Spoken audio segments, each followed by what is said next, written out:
Halo konco-konco, ketemu maneh mbek aku Doyo. Saiki aku kate nge-review film sing keren plus iso ngehibur awakmu kabeh.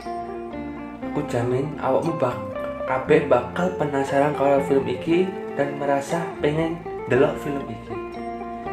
Nah, film iki ku bahas dua orang sing didadekno bahan percobaan karo ilmuwan sing marai dekne iku hibernasi selama 500 tahun. Judul film iki yaiku Idiocracy.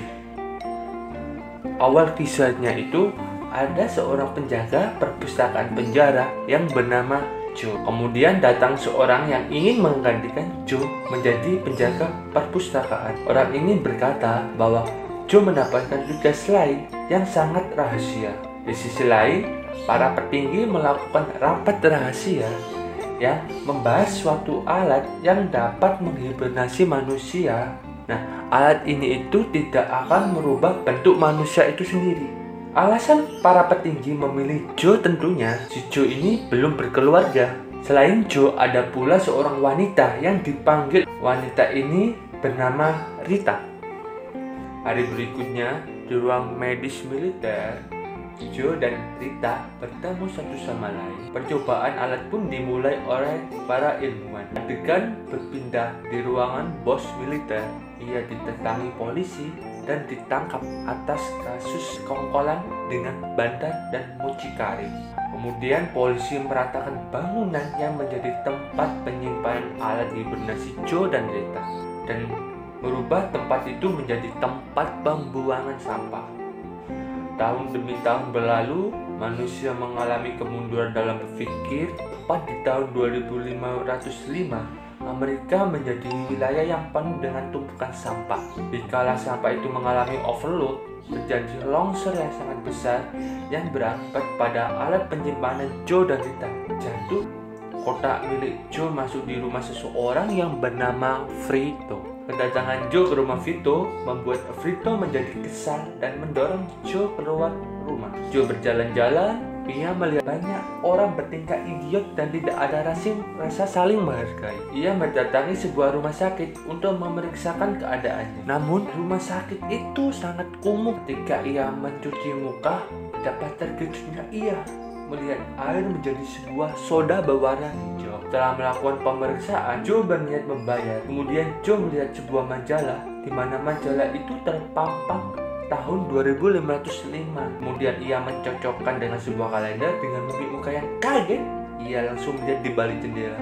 Betapa terkejutnya dia melihat keadaan kota yang sangat kacau. Ketika perawat menanyakan sebuah tato untuk melakukan pembayaran, Joe merasa kebingungan tentunya.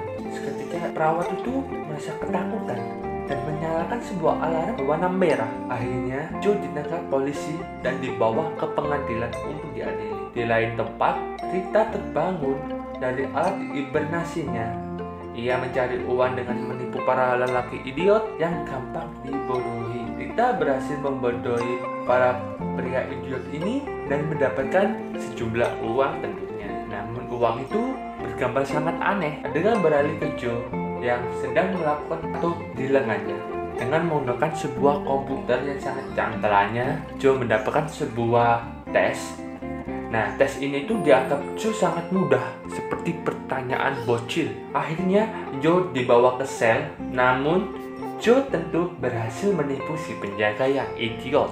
Di malam hari, Joe dengan Vito bertemu Rita di pinggir jalan. Nah, Joe ini mengajak Rita untuk bersama menghindari polisi dari kejaran polisi. Namun pada akhirnya Joe pun masih tertangkap oleh polisi dan dibawa ke istana presiden. Di dalam istana presiden, Joe melihat para menteri yang kelihatannya sih sangat bodoh dan idiot. Ketika presiden datang menemui Joe, presiden berkata bahwa Joe ini orang terpintar. Pada akhirnya, Joe diangkat menjadi salah satu menteri di sana. Presiden berkata ke Joe bahwa salah satu permasalahan yang terjadi ialah tanaman yang tidak bisa tumbuh. Akhirnya, Joe mendatangi sebuah taman dan melihat tanaman itu disirami dengan soda berwarna hijau. Joe memberikan sebuah syarat untuk mengganti air soda itu menjadi sebuah air kepada Pak Presiden. Secara tidak langsung, perusahaan soda itu mengalami penurunan penghasilan yang berdampak pada banyaknya karyawannya yang di PHK. Dari situlah Presiden menghukum Joe untuk mengikuti turnamen mobil sampai hancur. Di lain tempat, Rita lihat ada tanaman yang tumbuh. Otomatis Rita mengajak Fruto untuk pergi ke tempat turnamen. Ketika Rita berusaha memberitahu Presiden, namun Presiden dengan bodohnya tidak percaya dengan omongannya Rita. Akhirnya Rita mengambil sebuah kamera untuk merekam tanaman yang tumbuh dan menyadap layar monitor di lokasi adu mobil sampai hancur. Akhirnya Fruto menunjukkan bahwa ada tanaman yang berhasil tumbuh subur. Otomatis semua orang itu melihat di layar monitor dan berbahagia. Joe dianggap berhasil menyelesaikan masalah negara. Otomatis Joe diangkat menjadi presiden Amerika tahun 2505. Cukup sekian. Sampai ketemu review film berikutnya. Wassalamualaikum warahmatullahi wabarakatuh.